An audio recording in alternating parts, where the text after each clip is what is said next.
Shalom à tous dans le Seigneur Jésus-Christ, notre roi de gloire. Jean 12, le verset 10. Les principaux sacrificateurs délibérèrent de faire mourir aussi Lazare. De faire mourir aussi Lazare. Quel Lazare? Lazare que Jésus a ressuscité 3 jours auparavant. Vous connaissez, Jésus a ressuscité Lazare qui était mort, ou bien le troisième jour il a ressuscité. Ce Lazare-là correspond à beaucoup de choses dans ta vie. Lazare peut être le début d'une activité que tu entreprends. Les choses étaient mortes dans ta vie, mais par la grâce du Seigneur, les choses sont revenues en vie. Ta vie de prière que tu avais perdue est revenue en vie. C'est ton Lazare.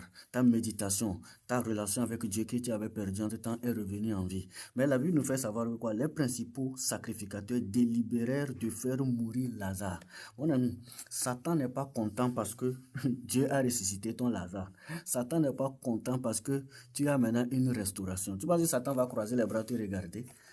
Il va chercher à tuer ton Lazare, à tuer ta restauration. Parce qu'à cause de ta restauration, beaucoup d'âmes vont venir à Christ. Quand vous lisez les versets plus haut, il dit une grande multitude de Juifs apprirent que Jésus était à Béthanie. Et ils vinrent non seulement à cause de Jésus, mais aussi pour voir Lazare qu'il avait ressuscité.